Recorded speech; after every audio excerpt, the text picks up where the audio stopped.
Hello friends, तो आप सभी बहुत अच्छे होंगे। तो आज हम लेक्चर में बात करेंगे एक्सरसाइज 4.2 के कुछ इंपॉर्टेंट क्वेश्चंस के बारे में। जैसे कि हम आज समझेंगे सबसे पहले फर्स्ट क्वेश्चन के कुछ पार्ट्स के बारे में। देखिए, फर्स्ट क्वेश्चन में जो पार्ट्स हमें गिवन है उसमें आपको बोला गया है कि आपको फैक्टराइजेशन करके इन इक्वेशंस के रूट्स निकालने हैं। रूट्स निकालने का मतलब क्या है कि आपको एक्स की वैल्यूज को निकालना है। तो चलिए स्टार्ट कर लेते हैं आज का फर्स्ट क्वेश्चन। फर्स्ट क्वेश्चन हमारे पास है x square minus 3x minus 10 is equal to 0। तो ये हमारे पास एक स्टेटमेंट गिवन है, इसको हमें सिंप्लीफाई करना है। तो कैसे करेंगे, देखिए आप जब भी फैक्टराइजेशन का यूज़ करें तो आपने रूल ध्यान रखने हैं कि जो फर्स्ट इक्वेशन होती है यानी कि जो एक्स स्क्वायर का कोफिशिएंट होता है और जो कांस्टेंट टर्म होती है उन दोनों के मल्टीप्लाई करते हैं। मल्टीप्लाई करके जो वैल्यू आती है उसको हमें इस हिसाब से अरेंज करके लिखना है कि बीच में हमारे पास जो है वो माइनस का 3x बच जाए। चलिए स्टार्ट कर लेते हैं एक्स स्क्वायर। अब देखिए हमें मल्टीप्लाई करके चाहिए 10 और प्लस माइनस करके हमारे पास आना चाहिए 3। तो अगर आप यहाँ पे देखें 10 के जो फैक्टर्स होते हैं 10 इंटू 1 होते हैं, 5 इंटू 2 होते हैं और कोई फैक्टर हमारे पास 10 का नहीं होता है। ठीक है, तो दो ही फैक्टर हमारे पास बनते हैं, या तो 10 इंटू 1 होगा या 5 इंटू 2 होगा। अब देखिए यहाँ पे हमें चाहिए 3।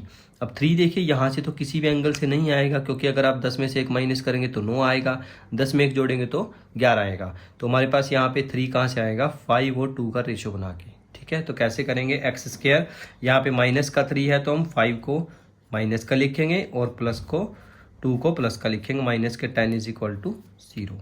अब इन दोनों में से हम क्या कॉमन लेंगे, एक्स कॉमन लेंगे।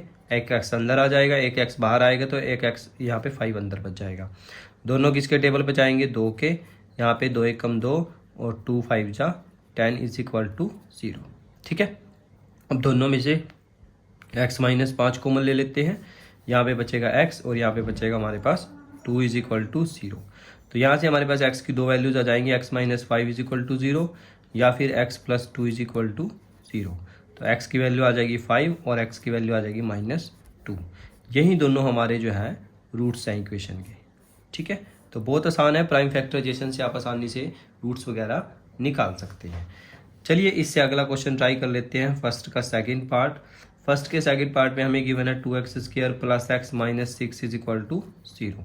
अब इस क्वेश्चन में देखिए क्या है, 6 2 जा 12। अब आपको 12 के फैक्टर्स बनाने हैं। 12 के फैक्टर्स कैसे बनाएंगे, देखिए 12 को लिखेंगे 12 इंटू 1, एक होता है 6 इंटू 2, एक होता है 3 इंटू 4। ये 3 फैक्टर्स हमारे पास 12 के होते हैं जिनका हम यूज़ करके इस इक्वेशन में बना सकते हैं। अब देखिए बीच में हमें चाहिए सिर्फ 1x या सिंगल x चाहिए। अब देखिए यहाँ से सिंगल x नहीं आएगा क्योंकि 12 और 1 13 होते हैं, 12 में से एक गया तो 11 होते हैं। यहाँ से हमारे पास देखिए 6 और 2 6 और 2 8 होते हैं, 6 में से 2 गए 4। तो हमारे पास सिर्फ एक ही कंडीशन बचती है 4 और 3 की, जो हमारे इस क्वेश्चन में यूज़ हो सकती है। तो हम क्या लिखेंगे, यहाँ पे प्लस का 4x लिखेंगे, माइनस का 3x लिखेंगे, माइनस 6 इज इक्वल टू 0। दोनों में से हम क्या कॉमन लेंगे, यहाँ पे 2x कॉमन लेंगे। 2 बाहर आ गया, एक x अंदर है, एक x बाहर चला जाएगा। ठीक है, 2 2 जा 4। इन दोनों में से हम क्या कॉमन लेंगे, माइनस का 3, x plus 2 is equal to 0। ठीक है, दोनों में से x प्लस 2 कॉमन ले लेंगे यहाँ से हम, और यहाँ से हमारे पास बचेगा 2x, यहाँ से बचेगा हमारे पास माइनस 3 इज इक्वल टू 0।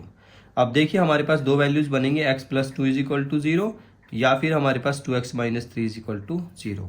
तो यहाँ से x की दो वैल्यूज आएंगी, एक आएगी माइनस के 2 और एक वैल्यू हमारे पास आएगी 2x इज इक्वल टू 3, यानी कि x इज इक्वल टू 3/2। दोनों ही वैल्यू वैलिड है। ठीक है, क्योंकि कोई कंडीशन उसमें हमें गिवन नहीं है।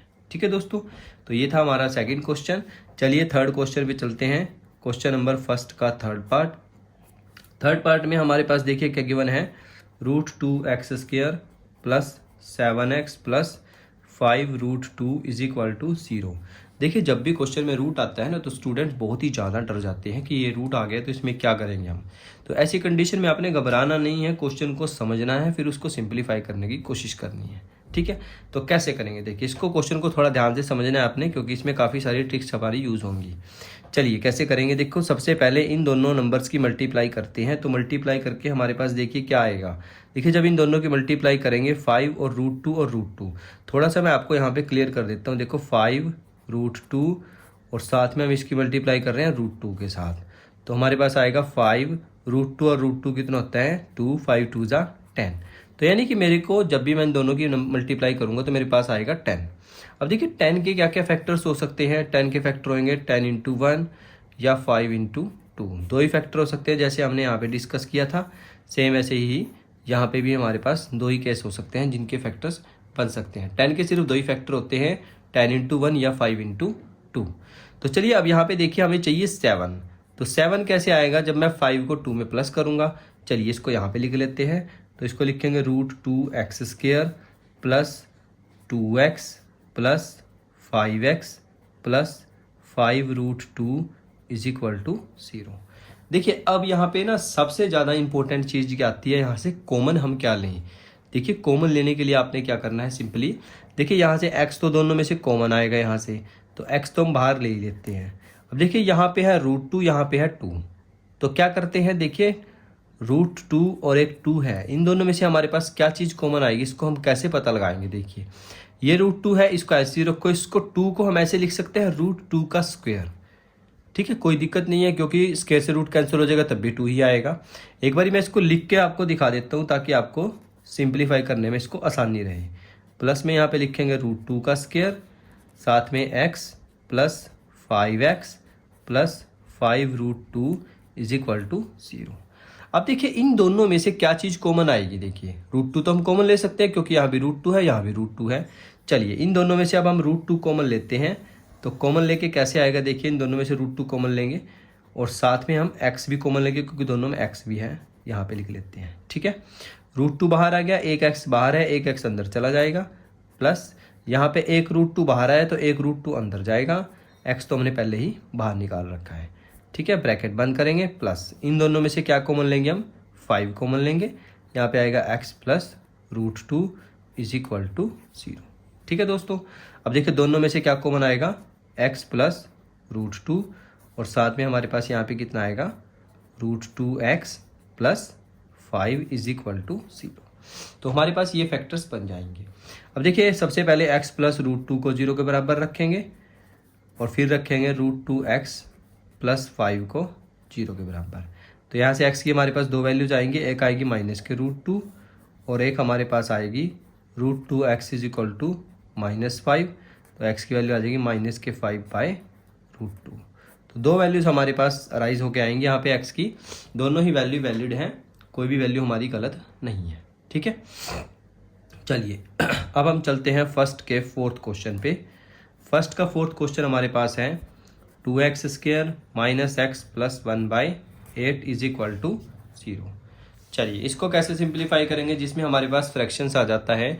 तो आपने क्या करना है, सबसे पहले इसको एलसीएम लेना है। एलसीएम कैसे लेंगे, इसका एलसीएम आएगा हमारे पास 8, एलसीएम 8 लेंगे, इसके नीचे तो 1 ही है तो 8 × 2 = 16 और इसके साथ कुछ नहीं है तो इसके साथ 8 लग जाएगा, प्लस में 1 इज इक्वल टू 0।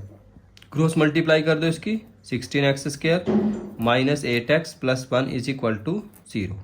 अब इसके फैक्टर्स कैसे बनेंगे, देखिए 16 × 1, 16 × 1 के फैक्टर करते हैं 16 × 1, 4 × 4 और भी कोई फैक्टर हो सकता है 8 × 2 और इसके अलावा तो और कोई नहीं आएगा। तो ये 3 कंडीशन बन सकती हैं 16 की। अब देखिए इनमें से हमें 8 चाहिए अंदर, 8 यहाँ से नहीं आएगा, यहाँ से भी नहीं आ सकता, तो हमारे पास 4 × 4 ही बनता है जहाँ से हमें 8 मिल सकता है। तो हम क्या करेंगे 16x², इसको लिखेंगे 4x माइनस के 4x plus 1 is equal to 0। दोनों को 4x इसलिए लिखा क्योंकि दोनों माइनस के हैं। ठीक है, और 4 और 4 8 होते हैं, 4 4 = 16। दोनों में से देखिए कॉमन क्या आएगा, यहाँ से 4 और 16 में से 4 और 16 में से कॉमन आएगा 4 और x² और x में से क्या कॉमन आएगा x, ब्रैकेट के बाहर लिख लो इसको, 4 4 = 16। यहाँ पे x है तो यहाँ पे एक x अंदर चला जाएगा, साथ में यहाँ पे क्या बचेगा हमारे पास -1 क्योंकि 4x तो हमने बाहर निकाल लिया। अब देखिए यहाँ पे कुछ भी कॉमन नहीं आ रहा है तो इसमें से माइनस कॉमन लेंगे, माइनस कॉमन लेंगे तो यहाँ पे कितना आएगा 4x - 1 इज इक्वल टू 0। ठीक है, दोनों में से 4x - 1 कॉमन ले लेते हैं, यहाँ से 4x आ जाएगा हमारे पास, यहाँ पे आ जाएगा -1 इज इक्वल टू 0। तो 4x - 1 इज इक्वल टू 0, तो यहाँ से x की वैल्यू आ जाएगी 1/4। सेम ऐसे ही 4x - 1 इज इक्वल टू 0, तो x की वैल्यू आ जाएगी 1/4। तो दोनों कंडीशन में हमारे पास x की जो वैल्यूज़ है वो सेम आई है। ठीक है, तो ये हमारे इसके रूट्स हो जाएंगे। लास्ट क्वेश्चन कर लेते हैं इसका फर्स्ट का फिफ्थ पार्ट। फर्स्ट के फिफ्थ पार्ट में देखिए हमें क्या गिवन है, हमारे पास गिवन है 100x² minus 20x plus 1 is equal to 0। ठीक है, ये माइनस है दोस्तों। ठीक है, तो देखिए मल्टीप्लाई करके हमारे पास आना चाहिए 100 और प्लस माइनस करके आना चाहिए 10। तो अब तो आपको रूट्स आसानी से बनाने आ ही गए होंगे। 100x², तो हम 100 के ऐसे दो फैक्टर बनाएंगे जिनको मल्टीप्लाई करके 100 आए और प्लस माइनस करके जो है वो 20 आए। तो ऐसे से बहुत ही सिंपल मेथड है। क्या करेंगे, 10 और 10 नंबर लिखेंगे, क्योंकि 10 और 10 क्या होते हैं 20, और 10 को 10 से मल्टीप्लाई करेंगे तो हमारे पास आएगा 100। ठीक है, तो अब इन दोनों में से हम कॉमन क्या लेंगे, देखो दोनों में से कॉमन आएगा हमारे पास 10, और एक हमारे पास दोनों में x भी है तो x भी कॉमन ले लेते हैं। 10 यहाँ पे कॉमन आया तो यहाँ पे 100 से डिवाइड करेंगे तो 10, एक x अंदर चला गया, एक x बाहर चला जाएगा, ये पूरा कॉमन आ गया, यहाँ पे बचेगा 1। इन दोनों में से कुछ भी कॉमन नहीं आ रहा है तो -1 कॉमन लो, 10x - 1 इज इक्वल टू 0। दोनों में से 10x - 1 कॉमन आ जाएगा, यहाँ पे बचेगा 10x और यहाँ पे बचेगा -1 इज इक्वल टू 0। अब क्या करेंगे, 10x - 1 इज इक्वल टू 0, और इधर से भी 10x - 1 is equal to 0। 10x is equal to 1, तो x की वैल्यू आ जाएगी 1/10। ठीक है, सेम ऐसे ही यहाँ पे भी 10x इज इक्वल टू 1, तो x की वैल्यू आ जाएगी 1/10। तो दोनों कंडीशन में क्या है, हमारे पास आंसर बिल्कुल सेम ही आया, दोनों रूट्स जो है वो इक्वल आए हैं। ठीक है, ये भी सेम था और ये भी, जो पिछला क्वेश्चन हमने किया था फर्स्ट का फोर्थ पार्ट, उसमें भी हमारे पास जो रूट्स है वो सेम आए थे। तो आज का ये वीडियो आपको कैसा लगा मुझे प्लीज़ कमेंट करके ज़रूर बताएं, और भी आपको इस तरह की वीडियोस चाहिए तो प्लीज़ अपने फ्रेंड्स को ज़रूर शेयर करें। इस तरह की वीडियोस जो क्लास 10th में हैं उनका भविष्य बन सकता है, क्योंकि मैं बहुत ही अच्छे से आपको पढ़ा रहा हूँ। कोई भी आपका डाउट आता है तो आप उसको क्लियर कीजिए, और नोट्स बनाने की आपको बिल्कुल भी ज़रूरत नहीं है इसमें। सिंपली आप जाएंगे, इसका स्क्रीनशॉट लेके फोटोस्टेट की दुकान पे, आपका टाइम भी सेव होगा और आपको नोट्स बिल्कुल प्रॉपर तरीके से बने बनाए मिल जाएंगे। तो चलिए दोस्तों, पढ़ाई करते रहिए। All the very best.